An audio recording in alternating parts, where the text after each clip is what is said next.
प्रेम से बोलिए सियावर रामचंद्र भगवान की जय। आइए कुछ अपने अमूल्य समय को निकाल करके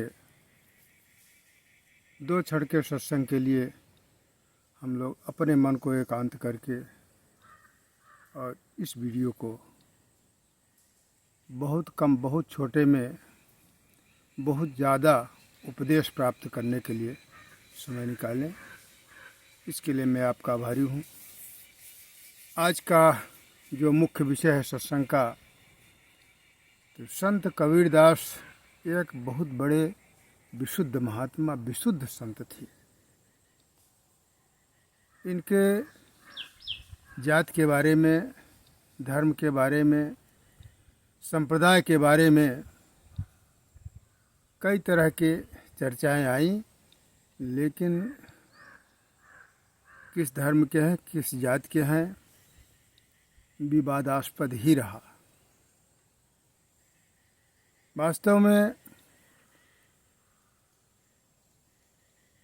हमको किस धर्म के थे, किस जाति के थे, इससे विशेष मतलब नहीं रखना चाहिए। ऐसे सत्संग से पता चलता है कि मुस्लिम के एक परिवार में इनका पालन पोषण हुआ, जन्म कहीं हुआ, पालन पोषण कहीं हुआ।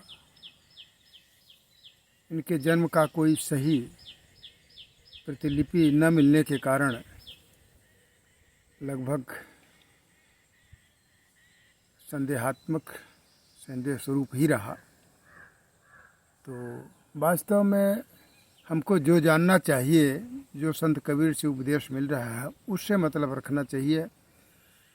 और इस जात, धर्म, संप्रदाय, ये तो अक्सर सामान्य लोग इसकी खोज करते हैं, लेकिन जो उच्चतम श्रेणी के जो पुरुष हैं, जो जीवात्माएं हैं, वो जाति धर्म नहीं देखते।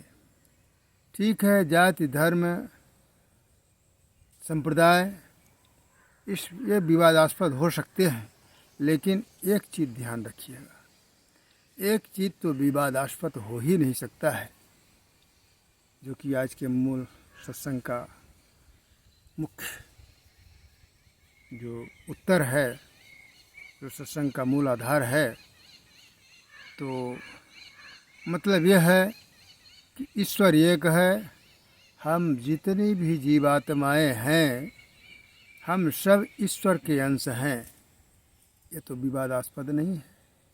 जब ये विवादास्पद नहीं है, तो उनके जो उपदेश हैं, हमसे उपदेश से मतलब होना चाहिए, उनके ज्ञान से मतलब होना चाहिए। उनका शरीर कैसा है, उनका चमड़ा गोरा है कि काला है, कि पैर टेढ़े हैं, कि आँख एक अंधे हैं कि नहीं हैं, हमको इन चमड़े की शरीर से और इस माया रूपी परिचय से विशेष मतलब नहीं रखना चाहिए।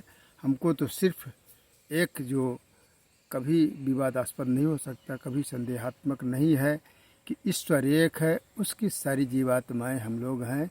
जैसा कि बाबा तुलसीदास जी महाराज लिखते हैं, ईश्वर अंश जीव अविनाशी, चेतन अमल सहज सुख राशि। तो ईश्वर का अंश हैं, ये तो सत्य बात है। और ईश्वर के अंश हैं तो हमको बाकी और इधर उधर से क्या लेना देना है, बाह्य जगत के माया रूपी संसार से। इसलिए उनका जो सत्य का उपदेश है, हम लोग उसको अपनाएं, जैसा कि बाबा तुलसीदास जी ने, बाबा कबीरदास जी ने कहते हैं। आइए ज़रा देखें कि इनकी जयंती कब है। तो ये ज्येष्ठ मास जो चल रहा है, ज्येष्ठ मास की पूर्णिमा 11 जून बुधवार को है। फिर से ध्यान दीजिएगा, ज्येष्ठ मास की पूर्णिमा 11 जून बुधवार को है। आज के दिन ही कबीरदास जी का जन्म हुआ था, जयंती मनाई जाती है। तो इस पूर्णिमा पर, कबीर जयंती पर सत्संग से आप दूर न रहें, अवश्य सत्संग करेंगे। तो इस तरह से और भी तमाम बहुत से उपदेश कबीरदास जी देते हैं कि अक्सर हम लोगों को दूसरे की बुराई देखने की आदत है, अपने ओर झांकने का कभी फुर्सत ही नहीं मिलता। और जब तक हम अपने अंदर की बुराइयों को दूर नहीं करेंगे, तब तक हम अपने अंदर रहते हुए उस ईश्वर का कभी भी दर्शन नहीं कर पाएंगे। इसलिए एक ही गारंटी है कि अपनी बुराई के अंदर से निकाला जाए, अपने अंतःकरण से उनको दूर किया जाए। जैसा कि बाबा कबीर कहते हैं, बुरा जो देखन में चला, बुरा न मिलिया को, तो जो दिल खोजो अपना, मुझसा बुरा न को। और भी देखें, यदि उत्तम श्रेणी का पुरुष है तो कुसंग उसका कुछ भी नहीं बिगाड़ सकता है। जैसा कि बाबा कबीर कहते हैं, कह रही म उत्तम प्रकृति का कर सकत कुसंग, चंदन विष व्यापक नहीं लपटे रहत भुजंग। इस तरह से बाबा कबीरदास जी का उपदेश है। और कबीर जयंती पर हम सभी को हार्दिक शुभकामना देते हैं, हार्दिक सबकी बधाई हो। और इसी के साथ आपसे बार बार हम आपको ध्यान दिलाते हुए और इस पूर्णिमा पर, जेठी पूर्णिमा पर अवश्य सत्संग करें। इसी के साथ वाणी को विराम। हरि ओम। शांति शांति शांति।